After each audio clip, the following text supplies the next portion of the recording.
முன்னொரு காலத்தில் ஒரு மிகப்பெரிய பேரரசு இருந்தது. அந்த பேரரசை ராஜா விக்ரமன் என்ற அரசன் ஆட்சி செய்து கொண்டு வந்தான். ஒவ்வொரு மாதமும் பௌர்ணமி நாளில் நகர்வலம் போவது அவருடைய வழக்கம். அப்படி ஒரு நாள் போகும்போதுதான் ஒரு காட்டு பாதையை பார்த்தார். உடனே அரசர் ராஜா விக்ரமன் அந்த பாதையில் போய் பார்க்கலாம் என்று நினைத்தார். கொஞ்சம் தூரம் சென்ற பின் அங்கு ஆள் நடமாட்டம் இல்லாமல் இருந்ததை பார்த்ததும் ராஜா விக்ரமனுக்கு லேசாக பயம் வந்தது.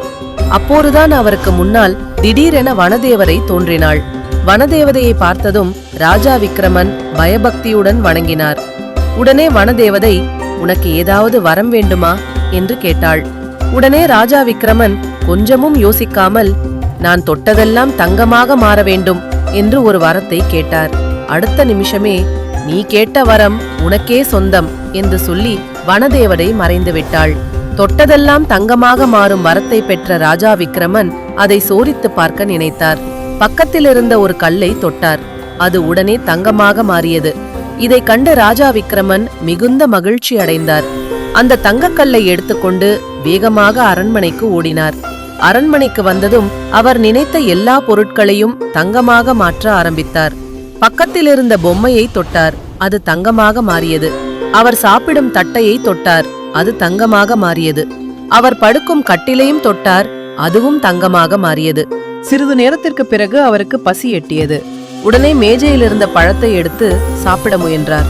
ஆனால் அந்த பழத்தையும் தொட்டவுடன் அது தங்கமாக மாறிவிட்டது. அவரால் எந்த உணவையும் சாப்பிட முடியவில்லை. அவர் தொட்ட எல்லா உணவுகளும் தங்கமாக மாறின. அந்த நேரத்தில் அரசரின் மகன் அங்கு வந்தான். ஏதோ நினைவில் இல்லாமல் ராஜா விக்ரமன் அவனையும் தொட்டார். அடுத்த நொடியில் அவனும் தங்கமாக மாறிவிட்டான். அப்போதுதான் அவர் புரிந்து கொண்டார், அவசரமாக கேட்டது வரமல்ல, ஒரு சாபம்.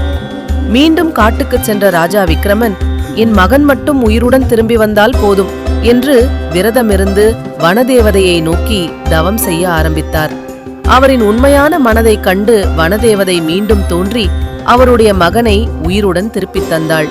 அப்போதுதான் ராஜா விக்ரமன் உணர்ந்தார், உழைப்புக்கு முன்னால் கடவுள் கொடுக்கும் வரம் கூட மிகச் சாதாரணமானது.